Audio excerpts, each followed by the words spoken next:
Assalamualaikum warahmatullahi wabarakatuh. Video kali ini adalah aksi nyata modul 1.4 tentang budaya positif di sekolah. Dilaksanakan di SMPN 1 Bunguran Selatan, Kabupaten Natuna. Nah, pertama ada rancangan tindakan untuk aksi nyata ini. Dilatar belakangi oleh yang pertama perlunya penyebaran pemahaman kepada warga sekolah, terutama guru tentang penerapan konsep inti budaya positif di sekolah, seperti disiplin positif, motivasi perilaku manusia, posisi kontrol guru, pembuatan keyakinan kelas, dan penerapan segitiga restitusi. Diharapkan jika seluruh konsep inti tersebut dipahami oleh seluruh warga sekolah, maka akan terbangun budaya positif yang baik di lingkungan sekolah. Kemudian tujuan kegiatan. Yang pertama, melalui diseminasi dapat meningkatkan pengetahuan dan pemahaman warga sekolah tentang budaya positif. Selanjutnya, terbentuknya motivasi intrinsik pada siswa dengan pembuatan keyakinan kelas. Nah, tolak ukur dari aksi nyata ini adalah yang pertama, terlaksananya diseminasi konsep inti budaya positif di sekolah, kemudian terbentuknya keyakinan kelas. Selanjutnya, murid dan guru konsisten dalam menjalankan keyakinan kelas yang sudah disepakati dan terlaksananya penyelesaian masalah siswa menggunakan segitiga restitusi. Nah, ini adalah lini masa kegiatan. Yang pertama, saya berkoordinasi dengan kepala sekolah. Kemudian, tidak lupa juga berkoordinasi dengan beberapa teman sejawat. Setelah itu, melakukan kegiatan diseminasi konsep inti budaya positif di sekolah, kemudian membuat keyakinan kelas dengan siswa di kelas. Nah, dukungan yang dibutuhkan adalah dukungan dari kepala sekolah, rekan sejawat, dan wali kelas, kemudian sarana prasarana di sekolah, kemudian dukungan dari orang tua murid dan murid itu sendiri. Nah, masuk kepada kegiatan diseminasi budaya positif di sekolah. Kegiatan ini dilaksanakan di Laboratorium IPA SMPN 1 Bunguran Selatan pada hari Senin tanggal 23 Oktober 2023. Dilaksanakan dari pukul 9 sampai 11 waktu Indonesia Barat. Kegiatan ini dihadiri oleh 13 audiens, 10 warga SMPN 1 Bunguran Selatan, dan 3 undangan lainnya yaitu dari SDN 02 Cemaga Tengah dengan kepala sekolah dan 2 orang gurunya. Nah, susunan acara diseminasi yang pertama pembukaan oleh MC, kemudian menyanyikan lagu Indonesia Raya, sambutan kepala sekolah, kemudian intinya adalah kegiatan diseminasi oleh calon guru penggerak yaitu Nidia Nini Oktavia. Nah, berikut dokumentasi kegiatan diseminasi yang sudah dilakukan. Oke, baiklah, silakan menyaksikan video kegiatan diseminasi. Silahkan menyaksikan. Alhamdulillah, pada pagi hari ini kita dapat berkumpul di ruang lab IPA dalam acara diseminasi modul 1.4 budaya positif. Sholawat berta salam marilah kita hantarkan kepada junjungan kita Nabi besar Muhammad SAW menyanyikan lagu Indonesia Raya. Indonesia tanah airku, tanah tumpah darahku. Hadirin dimohon untuk duduk kembali. Baiklah, acara selanjutnya kata sambutan dari Bapak Kepala Sekolah SMPN 1 Bunguran Selatan. Kepada Bapak Pengkar, kami persilakan. Assalamualaikum warahmatullahi wabarakatuh. Waalaikumsalam warahmatullahi wabarakatuh. Alhamdulillahirabbil alamin. Wassalatu wassalamu ala asrofil anbiya'i wal mursalin wa ala alihi wa sahbihi ajma'in. Asyhadu an la ilaha illallah wa asyhadu anna Muhammadar Rasulullah. Allahumma shalli ala sayyidina Muhammad wa ala ali sayyidina Muhammad. Mudah-mudahan dengan adanya guru penggerak yang lebih ramai di sekolah kita ini, maka sistem kegiatan belajar mengajar pun berubah, tentunya dengan berubah yang lebih baik, maka secara akademik dan pemahaman anak pun akan menjadi mudah dan bertambah pula. Itu yang kita harapkan. Saya sebagai kepala sekolah, insya Allah apapun itu untuk kemajuan sekolah, saya akan mendukung 100% dalam pelaksanaan itu. Dan semoga Allah Subhanahu wa taala tetap memberikan kekuatan, keredoan dan kecerdasan dan kejernihan hati kita dalam menerima ilmu pengetahuan dan informasi-informasi baru. Assalamualaikum warahmatullahi wabarakatuh. Baiklah, acara selanjutnya sosialisasi tentang diseminasi modul 1.4 budaya positif yang akan disampaikan sebagai narasumber kita yaitu Ibu Nidia Andini Octavia SPDI. Kepada Ibu Nidia kami persilakan. Baik, terima kasih banyak saya ucapkan kepada Ibu Tuti yang telah membuka acara ini. Assalamualaikum warahmatullahi wabarakatuh. Puji syukur marilah sama-sama kita panjatkan kehadirat Allah Subhanahu wa taala yang dengan limpahan rahmat dan karunia-Nya beliau jualah kita udah berkumpul di sini di Laboratorium IPA SMPN 1 Bunguran Selatan dalam acara diseminasi atau sharing informasi terkait dengan apa yang sudah saya dapatkan pada pendidikan yang saya jalani, pendidikan guru penggerak angkatan 9 Kabupaten Natuna ini. Nah, dengan judul tentang budaya positif di sekolah.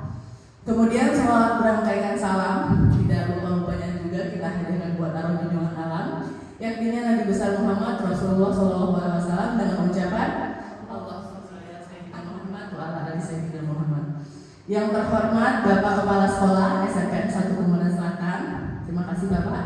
Yang terhormat Bapak Kepala Sekolah SDN 02 Bunguran Selatan. Ya, oke. Selanjutnya, terima kasih banyak saya ucapkan kepada bapak-bapak, ibu-ibu majelis guru yang sudah berkenan meluangkan waktunya untuk dapat hadir di acara diseminasi yang saya lakukan ini. Dalam diseminasi ini adalah rangkaian dari proses pendidikan guru penggerak yang saya laksanakan dari bulan September kemarin dan nanti insya Allah berakhir di bulan Maret. Ya, pendidikan guru penggerak saya laksanakan sekitar hampir kurang lebih 6 bulan. Ya, tapi ada break nanti di Desember dan Januari. Ya, hari ini saya coba untuk mendiseminasikan atau membagi informasi tentang budaya positif di sekolah yang sudah saya dapatkan pada kesempatan kemarin di pendidikan saya. Nah, sebelumnya kita ice breaking dulu ya, Bapak-bapak, Ibu-ibu, biar tidak tegang dan agak sedikit fokus. Nah, ice breakingnya adalah ikuti perintah apabila Simon berkata. Nah, saya di sini Simon. Kita kayaknya berdiri sebentar, boleh Bapak-bapak, Ibu-ibu? Oke, ice-breakingnya berdiri. Simon berkata. Cluenya adalah ikuti perintah apabila Simon berkata. Oke. Simon berkata, angkat tangan kanan. Simon berkata, turunkan tangan. Simon berkata,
kita lanjutkan. Nah, terkait budaya positif tadi ada beberapa pertanyaan pemantik yang membutuhkan jawaban setuju atau tidak setuju dari kita semua. Nah, yang pertama, hukuman dapat mendisiplinkan siswa. Ada yang setuju dengan kalimat ini? Nah, gimana? Bapak gimana Pak? Kira-kira Pak? Pak Mansur dulu. Oh iya, jawabannya udah skill duluan berarti ya Pak? Bapak Kepala. Tidak setuju. Oke, baik. Oke, baik. Kita simpan ya Pak. Kemudian yang kedua, pemberian hukuman dengan hal positif seperti membaca atau membersihkan halaman sekolah dapat meningkatkan disiplin. Setuju atau tidak setuju? Nah, oke, simpan dulu. Kemudian memberikan penghargaan dapat meningkatkan motivasi belajar anak. Nah, kita simpan dulu ya. Kita simpan dulu, nanti kita lihat di akhir setelah selesai ini semua apakah ada perubahan dari pendapat kita ini, ya.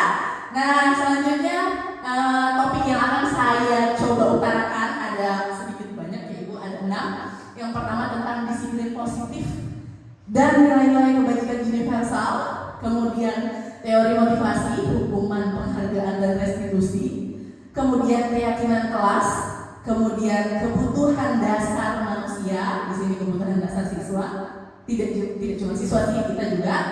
Kemudian ada restitusi, 5 posisi kontrol guru, dan yang terakhir masih tentang restitusi yaitu segitiga restitusi, penerapan segitiga restitusi. Nah, mungkin ada hal-hal yang baru ya, yang sebenarnya udah lama tapi kita kayaknya istilah ini udah berubah dari dulu maknanya, sekarang jadi begini istilahnya kita. Nah, kita mulai dari yang pertama adalah disiplin positif dan nilai-nilai kebajikan universal. Nah, ada perubahan paradigma tentang teori kontrol. Nah, ada seorang psikologi namanya Dr. William Glasser. Dia mengemukakan tentang teori kontrol. Nah, kita coba dulu ada kegiatan kepalan tangan. Kita cobanya ica-ica aja. Oke. Ya, ada A dan B. Ya, kita udah berdua oke di sebelah-sebelahan aja. Ica-icanya kita udah memegang ya, menyobek secari kertas dan membuat satu benda yang berharga di dalam kertas tersebut. Kemudian kita pegang, misalnya Pak Rido dan Pak Dia, Pak Rido yang jadi A, Pak Rido pegang.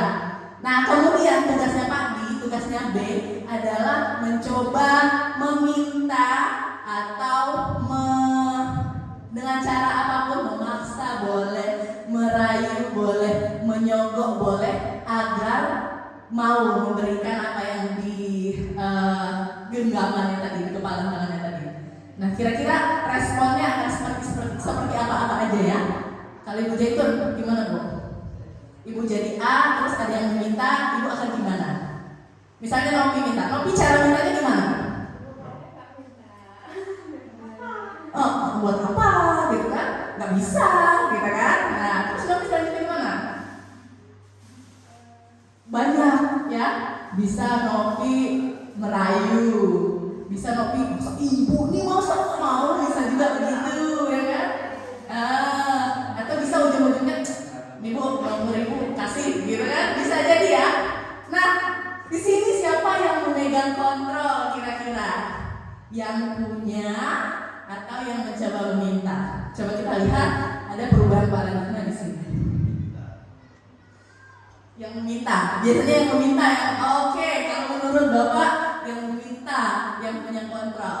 Nah, ada sedikit perubahan paradigma itu Pak. Nah, di sini ada ilusi kontrol namanya. Yang pertama ilusi guru mengontrol murid. Dari A dan B tadi kita yang mana kira-kira Pak? Yang A dan B ya? Yang meminta atau yang menyimpan Pak? Kalau kita yang meminta kita yang B ya. Nah, jadi di sini ada ilusi-ilusi. Kalau menurut teori psikologinya, ilusi guru mengontrol murid. Kemudian ilusi bahwa kritik dan membuat orang merasa bersalah dapat menguatkan karakter. Kemudian ilusi bahwa semua penguatan positif itu efektif dan bermanfaat Dan yang terakhir, ilusi bahwa orang dewasa memiliki hak untuk memaksa.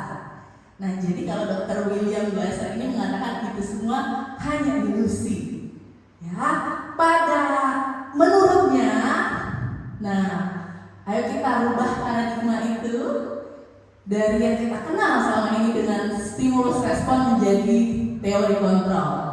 Nah, kalau di stimulus respon, perbedaannya ini cukup jelas ya Bapak Ibu, realitas atau kebutuhan kita sama. Kalau di dalam teori kontrol, kita realitas atau kebutuhan kita berbeda. Nah, kalau kita bawakan dengan murid dan siswa, kita harus menyadari perbedaan realitas itu. Oke, kemudian semua orang melihat hal yang sama. Kalau menurut teori kontrol, setiap orang memiliki gambaran yang berbeda. Kemudian kita mencoba mengubah agar orang berpandangan sama dengan kita. Nah, kalau teori kontrol bilang kita berusaha memahami pandangan orang lain tentang dunianya. Nah, kemudian perilaku buruk dilihat sebagai suatu kesalahan. Kalau menurut teori kontrol, semua perilaku memiliki tujuan. Kemudian saya bisa mengontrol orang lain. Kalau pada teori kontrol, hanya Anda yang bisa mengontrol diri Anda sendiri. Anda tidak bisa mengontrol orang lain. Kemudian pemaksaan ada pada saat rujukan gagal. Kalau di teori kontrol, kolaborasi dan konsensus atau kesepakatan menciptakan pilihan-pilihan baru. Kemudian model berpikir menang kalah, ya, ada yang menang, ada yang kalah. Kalau di teori kontrol, model berpikir menang-menang berdasarkan dari konsensus dari kesepakatan tadi. Nah, itu dia. Nah, apa kaitannya dengan disiplin positif? Ya, nah kita lihat dulu makna disiplin. Disiplin dalam bahasa Latin artinya belajar, berkonotasi dengan kata disiplin diri dari muridnya Socrates dan Plato.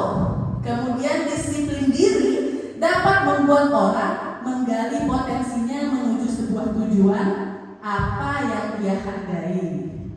Nah, namun pada budaya kita saat sekarang ini makna disiplin itu bergeser menjadi sesuatu yang dilakukan seseorang kepada orang lain untuk mendapatkan kepatuhan. Nah, benar begitu? Ya. Oke, lanjut nanti kita coba bahas ya. Kecenderungan umumnya adalah menghubungkan kata disiplin dengan ketidaknyamanan, bukan dengan apa yang dihargai atau dengan pencapaian suatu tujuan mulia. Nah, kita lanjutkan. Oh, ini dulu. Nah, jadi disiplin positif ya, kalau dari bahasanya tadi adalah satu cara penerapan disiplin yang bertujuan untuk menumbuhkan kesadaran diri peserta didik agar mereka belajar mengontrol dirinya sendiri dengan menggali potensinya agar tercapai tujuan mulia menjadi seseorang yang diinginkan berdasarkan nilai-nilai yang dihargainya. Kemudian sebagai pendidik, menciptakan peserta didik yang memiliki disiplin diri sehingga mereka berperilaku mengacu kepada nilai-nilai kebajikan universal sehingga mereka memiliki motivasi intrinsik dan terjadi perubahan perilaku ke arah yang lebih baik. Nah, apa itu nilai-nilai kebajikan universal itu? Ini dia, nilai-nilai kebajikan universal adalah sifat-sifat positif, nilai-nilai baik yang diakui secara universal. Maksudnya, universal di sini adalah diakui oleh agama manapun, orang manapun, suku bangsa apapun. Kalau itu baik, kalau itu positif, jadi itu positif. Seperti toleransi, semua agama manapun, semua budaya manapun mengakui kalau itu merupakan sebuah nilai kebajikan. Ya, kemudian di Indonesia nilai-nilai kebajikan universal itu dikenal dengan profil pelajar Pancasila yang memiliki 6 elemen. Yang pertama, beriman bertakwa kepada Tuhan Yang Maha Esa dan berakhlak mulia, berkebinekaan global, bergotong royong, kreatif, bernalar kritis, mandiri. Subelemen dari profil pelajar yang 6 ini masih banyak lagi. Ada sopan santun, ada apalagi ya, bertanggung jawabnya di situ, menjaga kebersihan, keselamatan, dan lain-lain. Pokoknya adalah nilai-nilai yang positif dan baik. Nah, oke, sampai di situ tentang kira-kira disiplin positif. Nah, kemudian selanjutnya ada teori motivasi, hukuman, penghargaan, dan restitusi. Ada 3 teori motivasi yang perilaku manusia. Motivasinya cuma ada 2, motivasi eksternal atau ekstrinsik dan intrinsik. Tapi teori motivasinya ada 3. Kalau pertanyaannya adalah apa yang akan terjadi apabila saya tidak melakukannya? Kalau begitu pertanyaan yang muncul ketika kita melakukan sesuatu berarti kita motivasinya masih eksternal, mengharapkan menghindari ketidaknyamanan atau hukuman.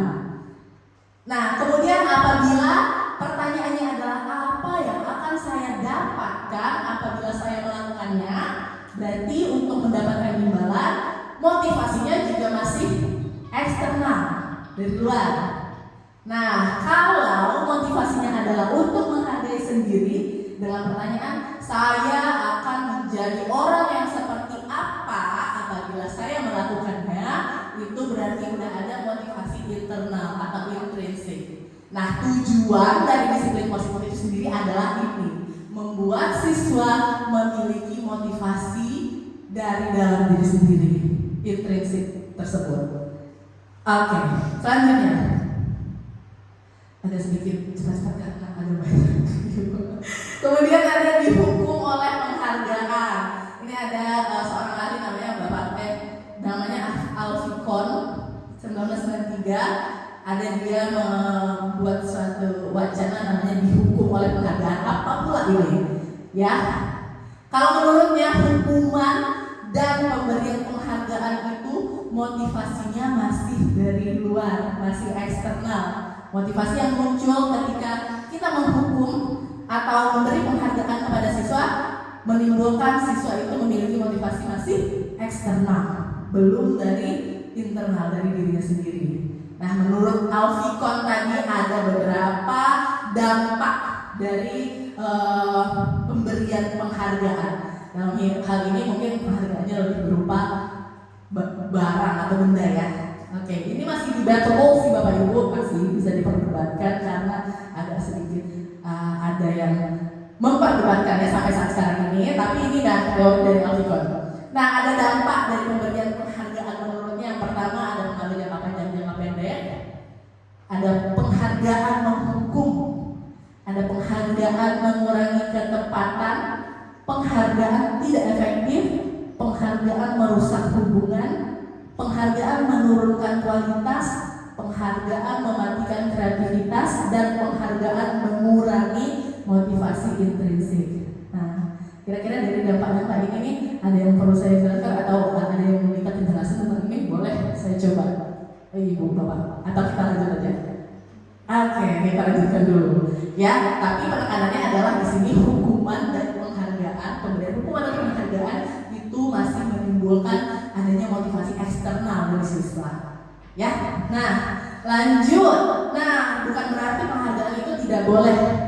Jadi ada bentuk penghargaan yang kita berikan kepada siswa, tapi berupa pengakuan atau apresiasi dari proses yang mereka laksanakan, yang mereka jalankan. Nah, apresiasi atau pengakuan adalah bentuk dari penghargaan kepada siswa. Ya, nah ada beberapa di sini hal yang harus diingat. Ya, kita baca aja.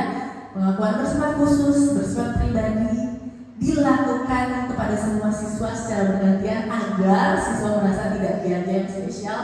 Jadi mereka kalau diakui, diberi pengakuan masing-masing, dikira-kira saya diperhatikan. Padahal yang lain juga kita kasih walaupun tidak di depan yang umum. Ya, kemudian dilakukan secara konsisten dan fokus pada proses. Nah, kemudian contoh pengakuan atau kebenaran ini kita bisa begini. Kemarin saya perhatikan rasa empatimu besar sekali pada saat menolong murid baru di kelas kita. Selipkanlah nilai kebajikan di situ. Rasa empatimu besar sekali. Atau pada saat ada siswa yang membantu temannya, kita bilang, oh saya menghargai kepedulianmu. Nah, itu penghargaan kerjaan untuk mereka. Atau yang terakhir ada yang memungut sampah atau memungut kertas berserakan, kita bisa bilang terima kasih untuk rasa tanggung jawabmu. Oke, jadi menurut jawabannya begini gitu ya. Oke, lanjut hukuman dan konsekuensi. Nah, hukuman tidak terencana secara tiba-tiba. Yang kedua, murid tidak tahu apa yang terjadi. Dari guru aja ya, dia tidak tahu apa yang terjadi. Kemudian bersifat satu arah dari guru saja. Kemudian bisa berupa hukuman fisik atau psikis. Nah, kalau konsekuensi ada kesepakatan sebelum kita memberikan sesuatu kepada siswa. Siswa tahu, kemudian kalau siswa langgar ada konsekuensi dari apa yang dilakukannya tersebut. Oke, murid tetap dibuat tidak nyaman, tapi sikap guru dibuat selalu untuk memonitor murid. Nah, yang kita lakukan selama ini ada hukuman, terkadang ada konsekuensi. Nah, ada satu lagi yang caranya yaitu kita skip aja ini, restitusi. Ini dia cara terbaru dalam penyelesaian masalah siswa. Restitusi adalah proses menciptakan kondisi bagi siswa untuk memperbaiki kesalahannya. Proses kolaboratif yang mengajarkan siswa untuk menemukan solusi sendiri dari kesalahan-kesalahan yang dibuatnya. Nah, restitusi membantu siswa memiliki tujuan, memiliki disiplin positif, dan memulihkan dirinya sendiri ketika dia melakukan kesalahan. Jadi kesadaran itu muncul dari siswa itu sendiri, yang tujuannya tadi motivasinya keluar yang adalah motivasi intrinsik untuk memperbaiki dirinya sendiri, sehingga terjadilah disiplin positif tadi. Oke, sudah sepertinya.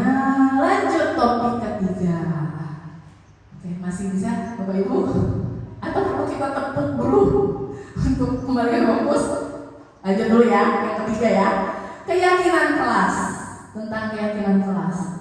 Nah, ada pertanyaannya di sini, mengapa harus keyakinan kelas? Apa bedanya dengan peraturan? Ya. Nah, kita coba dulu. Menggunakan helm bila mengendarai kendaraan roda 2. Mengapa? Pak Rido, Bapak kenapa menggunakan helm? Iya, waktu bawa motor Pak. Mau tanya motivasinya nih. Menjaga keselamatan. Oke. Menjaga keselamatan. Kak Martina, iya, ada nggak yang motivasinya biar tidak ditilang? Biar tidak, ada juga kan Bu? Ada. Biar tidak ditangkap polisi, malas berhubungan dengan polisi di Pantai Bilang, ya. Nah, itu dia. Jadi untuk mendukung motivasi intrinsik, kembali ke nilai keyakinan-keyakinan.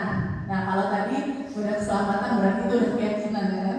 Kalau misalnya ditilang masih dari luar, berarti belum intrinsik motivasinya ya kan?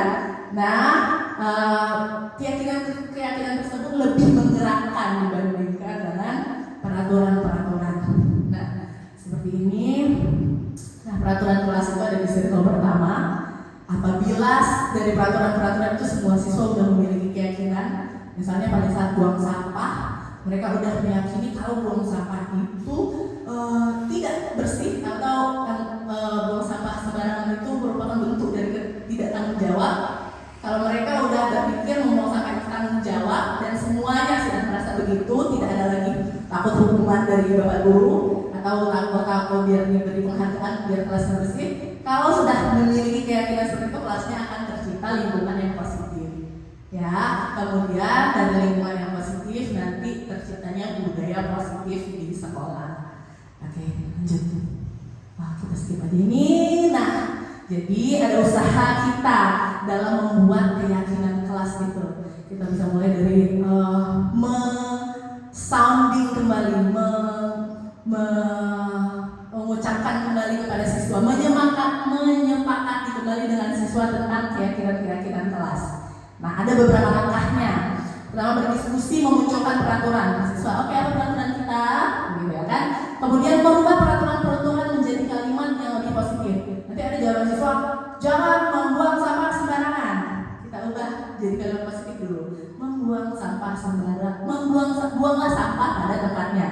Ya, oke, kita kurangi kalimat-kalimat yang negatif, jadikan semua kalimat positif.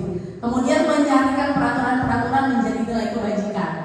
Nah, kalau udah ada buang sampah pada tempatnya, berarti nilai kebajikannya belajar bertanggung jawab, ya kan? Kemudian kita kasih gambaran-gambaran perilaku tentang keyakinan kelas tadi, tentang sifat-sifat positif tadi. Kemudian kita diskusikan peran seluruh warga sekolah dan secara berkala kita bisa meninjau kembali.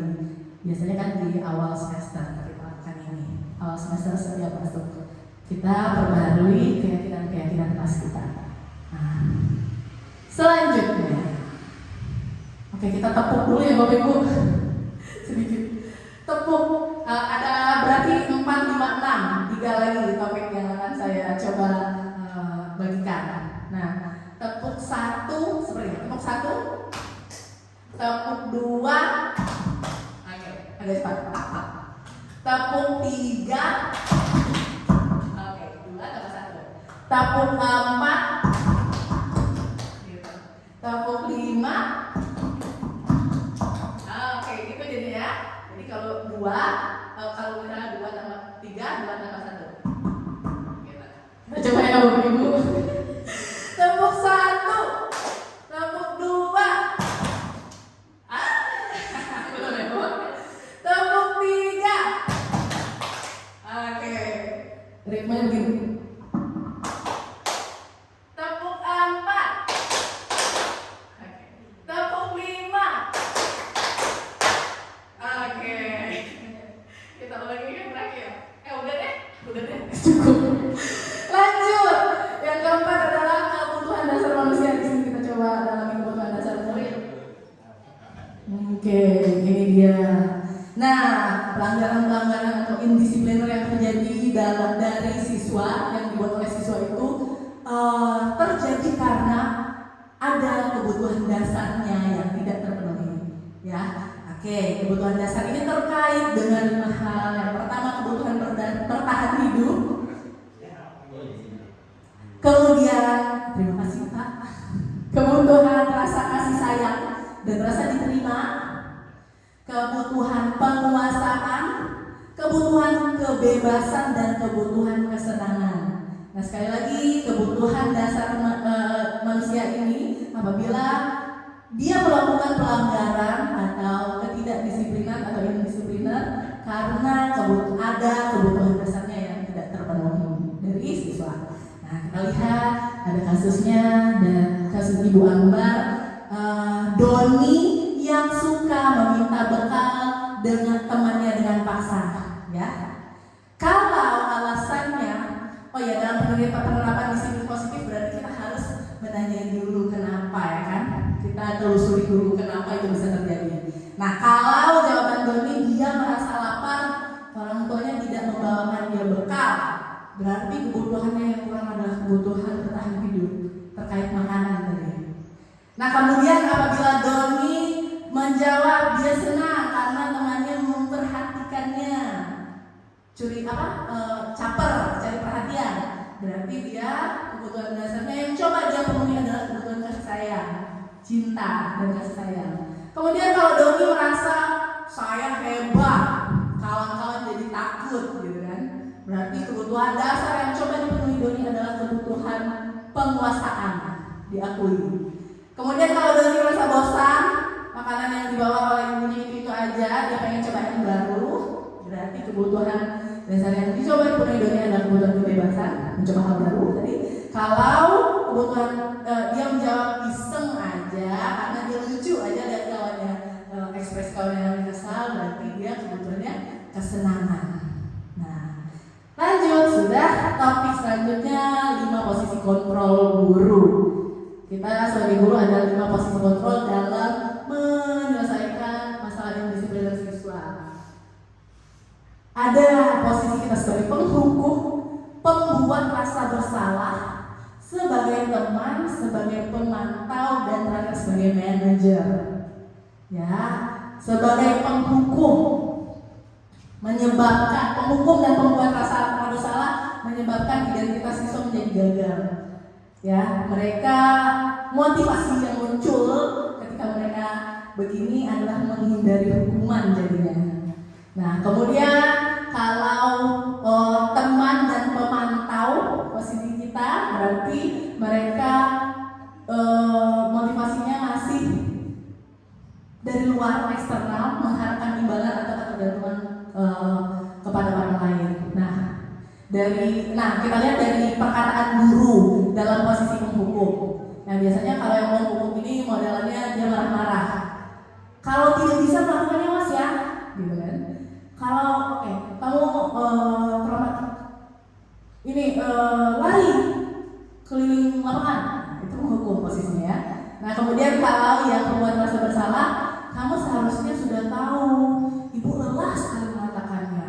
Wajahnya biasanya membelas, membuat siswa merasa bersalah. Identitas yang diciptakan dari kedua posisi kontrolnya adalah mereka merasa gagal. Nah, kemudian kalau teman, sebagai teman, nah biasanya dia cengengesan, kan? Saya rasa saya ini nih kayaknya. Ayolah demi ibu, gitu lah. Masa mau? Ibu kan pernah bantu dulu. Ayolah, coba jadi taati peraturan ini, gitu kan? Nah, kalau sebagai pemantau, apa peraturannya? Oh, jadi kalau kamu melanggar, apa konsekuensinya?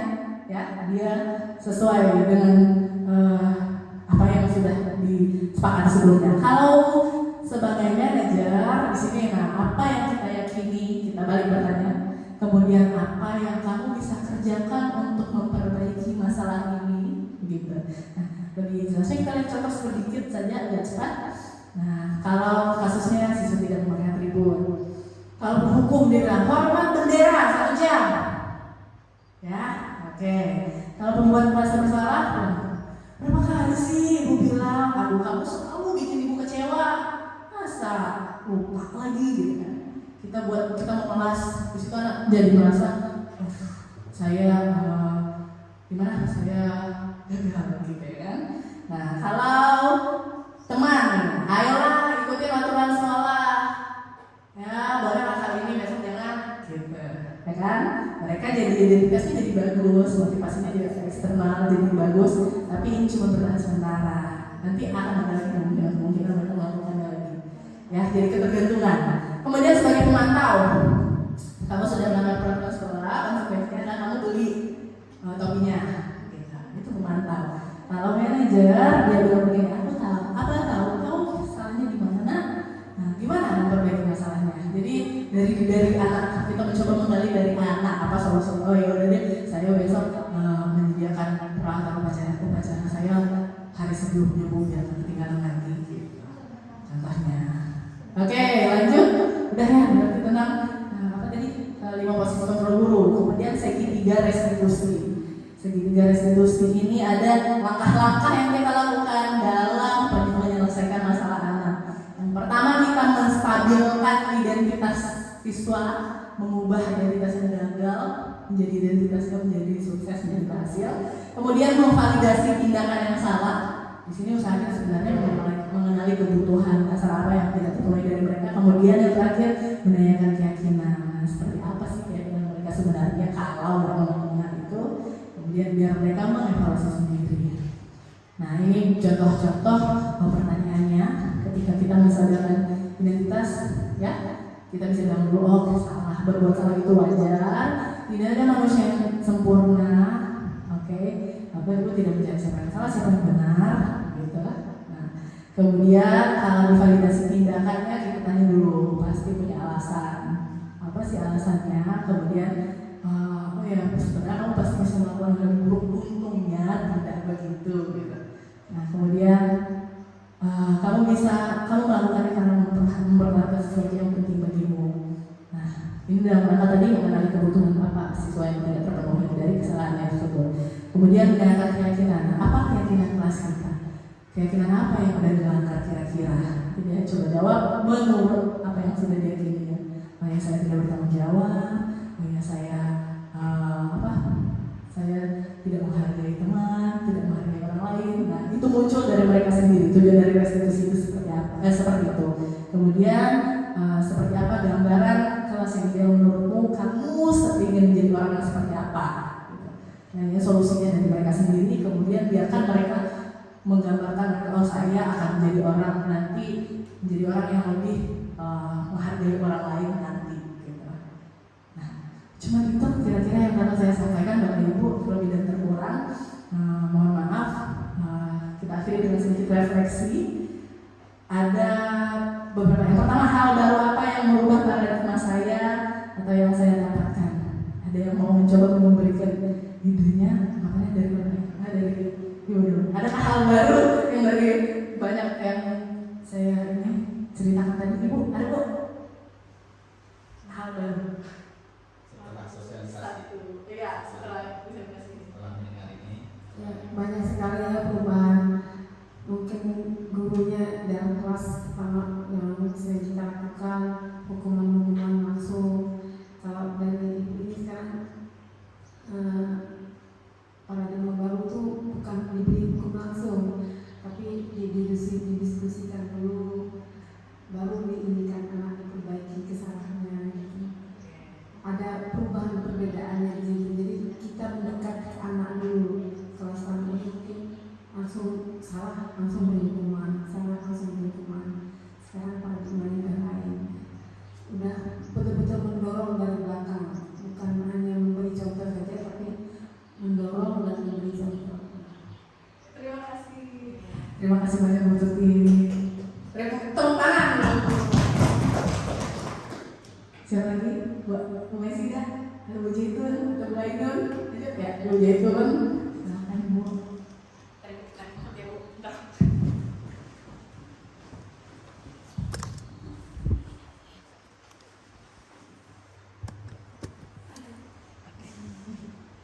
Baik, terima kasih atas penjelasan dari Ibu Nidia. Dari beberapa paparan tadi kita melihat bahasanya yang agak berubah dari bahasa hukuman dilarikan ke bahasa keyakinan. Seperti sekolah di dalam kelas punya peraturan tata tertib, diubah menjadi bahasa keyakinan. Itu kan kayak mana aturan yang harus kita buat, diubah. Keyakinan apa yang harus kita buat di kelas kita? Istilahnya seperti itu. Hanya berubah bahasa. Nah, bukan berarti kita tidak menerapkan selama ini, cuma bahasanya saja yang belum kita terapkan. Karena ibu ingin peraturan di kelas kita seperti ini wali kelas ngomong. Tapi sekarang ini bukan bahasa peraturan lagi ataupun aturan tetapi ibu ingin kita kelas kita punya keyakinan.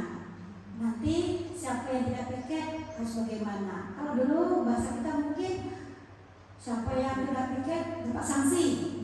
Bahasa sanksi, bahasa hukuman itu tidak ditiadakan lagi, hanya berubah restitusi, keyakinan dan yang lainnya sifat politik. Pada dasarnya kalau dari teori-teori ini memang sebenarnya seperti itu, tapi kenyataannya di lapangan.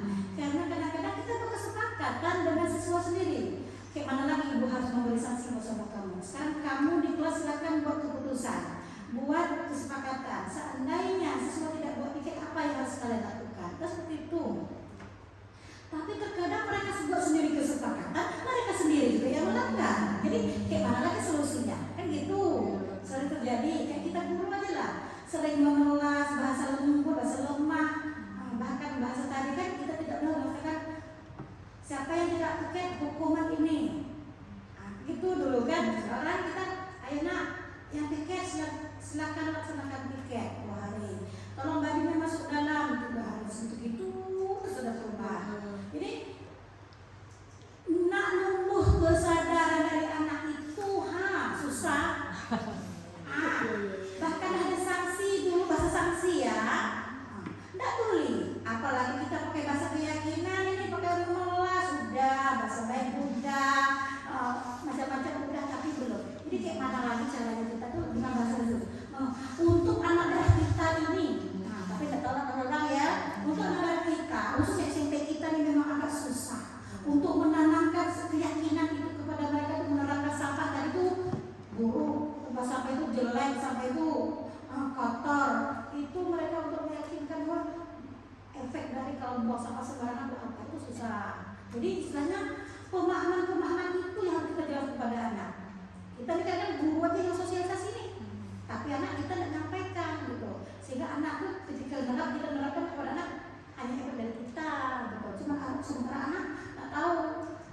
tumbuh kesadaran anak tuh sandi bilang. Kalau bahasa yang sekarang ini memang nampak perubahan, meskipun dari bahasa-bahasanya aja, cuma maksud ibu tuh gurunya harus berubah bahasa dari bahasa yang sifatnya sanksi, hukuman, berubah dari bahasa ya, keyakinan ataupun institusi. Itu aja, terima kasih. Iya, oke, tepuk tangan untuk Muja itu. Saya dulu udah ngerap semua kan. Iya, terima kasih banyak Ibu. Nah, memang PR ya Bu, menciptakan budaya positif tadi. Nah, itu PR kalian kita udah berolah, oke. Dan iya, dengan lembut, belum juga ujung-ujungnya kita ngos lah. Awak nih kan gitu ya kan. Nah, PR kita. Oke, selanjutnya seperti apa yang telah saya bahas selama ini. Nah, coba posisi kalau Ibu Novi, posisi kontrol apa kira-kira Ibu Novi sama ini? Udah manajer kah? Atau teman kah? Ada 5 tadi. Lah semua, betul. Tergantung situasi dan tergantung yang kita hadapi siapa. Sebagai teman aja rasa. Oh. Kalau nah capek nah ibu sama kalian. Tadi kesapan, udah capek nah. Kalian nih. Udah. Pakai bahasa aja. Ibu tidak mau tahu, kelas ini harus bersih. Udah. Peraturan udah ada, tata tertib ada. Udah. Pakai bahasa yang tadi juga udah. Rasanya udah diterapkan semua bahasa itu, tapi mereka aja ini tidak paham. Nah, betul sekali. Nah, PR kita. Itulah kita guru ya Bu ya. Gitulah kita guru. Teorinya dapat begini, gini. Tapi dalam pelaksanaannya Tidak paham. iya, betul. Nah, balik lagi kan kita coba dan terus mencoba. Nah, itu kuncinya. Tuntutan guru memang seperti itu. Memang harus selalu seperti itu. Itulah kerjanya guru. Mulai dari yang lembut, yang sedang, yang keras. Kita harus ulangi terus. Tak boleh bosan, tak boleh menyerah. Nah, ya betul sekali Bu. Oke. Bapak adakah? Oke, udah kayaknya refleksinya udah cukup. Kita kasih closing statement dari Bapak kita sebentar ya. Closing statement yang terakhir. Closing ini bahasa Inggrisnya apa? Closing penutupan. Statement. Oh, statement terakhir. Menurut saya memang apa yang kita lakukan itu sudah kita sebagai teman, sudah sebagai manajer juga. Cuma memang perlu kesabaran. Usahlah anak kita ramai di rumah aja itu 1 orang 2 orang itu saja kadang-kadang susah kita. Tapi ini kan teori, realita di lapangan kan kita menyesuaikan. Maksudnya menyesuaikan di sini yang penting kita tidak menimbulkan sifatnya mengganggu fisik dan psikis. Karena kalau sudah menyangkut fisik dan psikis itu masalahnya lain gitu kan. Tapi selama itu memang sebenarnya guru itu memang dia mendorong dan memberi contoh. Selain juga mendorong, memberi contoh hal-hal yang positif. Seperti misalnya katakanlah gini ya, kita tengah berjalan, di depan kita ini ada kertas, tapi kita guru lewat aja. Sementara siswa kita suruh ambil, kita ambil lah kita. Mungkin kalau sering kita lakukan, selain juga kita dorong siswa untuk melakukan itu, kita juga mencontoh, siswa akan mencontoh. Memang waktunya lama gitu. Contoh aja lah anak kita di rumah. Anak kita maaf aja ya, anak kita suruh belajar. Kamu belajar, sementara kita main HP. Otomatis belajar dia itu tidak di hati. Ayah main HP, saya suruh belajar. Tapi seandainya ayo belajar, nah orang tuanya ngerjakan apa gitu. Saya yakin kalau itu tiap hari menjadi satu kebiasaan. Karena semua teori ini akan menjadi satu kebiasaan yang akan kita terapkan. Kalau sudah kebiasaan itu akan mudah kita menerapkannya. Yang pertama, yang kedua juga alhamdulillah kalau saya lihat di SMP ini selama ini ya tidak adalah kita main pakai kerajaan, pakai tapileng tanpa sampai perempuan kita tarik rambutnya. Nah, kalau hal seperti itu menurut saya kurang pas. Tapi selama itu memang kita yang paling baik itu memang dianjurkan dalam agama kita pun sifat kita anggap teman. Gitu. Kita anggap teman anak kita pun anggap kita teman dalam bentuk hal-hal tertentu. Nah, tapi kalau dianggap teman seperti teman biasa, sehingga anak kita memanggil kita kan juga boy, halo, nah kan itu bahaya juga ya. Nah, tapi dalam hal tertentu, mungkin dalam hal belajar agar mereka itu rileks, ya, nah, sehingga mereka tidak tertekan. Dengan tidak tertekan dan rileks mereka belajar, mereka mudah memahami. Nah, dalam hal itu kita anggap teman mereka. Ada dalam hal lain juga. Nah, tapi ada satu kita anggap anak kita itu sebagai anak, gitu. Nah, kita fungsi sebagai orang tua gitu, atau sebagai guru. Nah, kita sesuai kelas situasi dan kondisi, gitu ya. Nah, yang penting pesan dari saya dengan teori-teori ini sebagai tambahan bagi kita bisa kita terapkan di sekolah dengan sistem bersabar. Kita ya. Ya, assalamualaikum warahmatullahi wabarakatuh. Bahasa perubahan dari pendidikan dari kepaham. Kalau dulu kan itu sebenarnya bahasa dulu bahasanya kan berbeda dengan bahasa sekarang nih. Kalau bisa diberikan tuh media, mereka bisa baca. Ya, betul. Nanti bu, akan bingung dalam bahasa nih, karena kita kan kaku dalam berbahasa. Jadi kalau ada tuntunannya, kita kan kita berubah. Oh ini kata-kata berubah, ini yang sekarang ini. Itu lebih gimana ya? Dia kembali kepada suku kadang-kadang. Ada suku yang lembut, ada suku yang keras. Sebenarnya lembut juga tuh. Cuma orang dengar keras.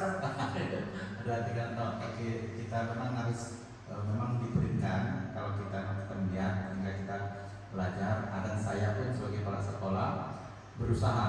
Itulah kata saya, kalau kita seumur kita nih guru nih nasihat itu tidak perlu lagi kita sudah menyadari. Tapi kalau kita nasihat terus, berarti kita sama dengan anak. Kita sudah menyadari sifatnya. Nah, bukan nasihat lagi untuk kita ya.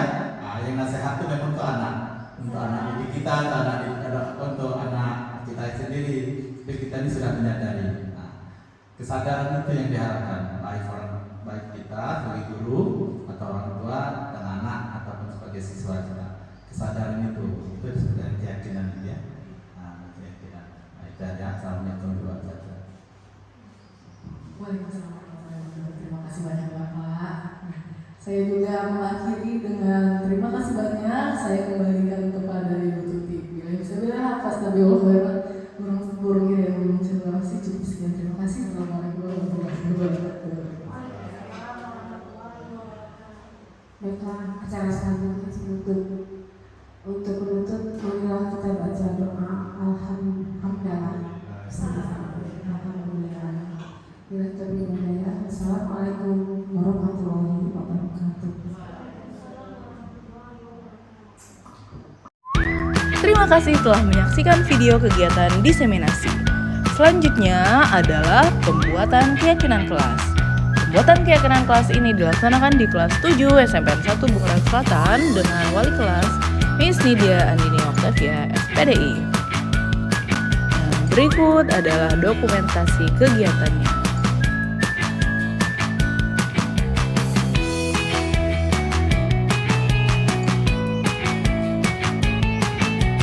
Thank you for watching. That's all my video for today. Terima kasih. Assalamualaikum warahmatullahi wabarakatuh.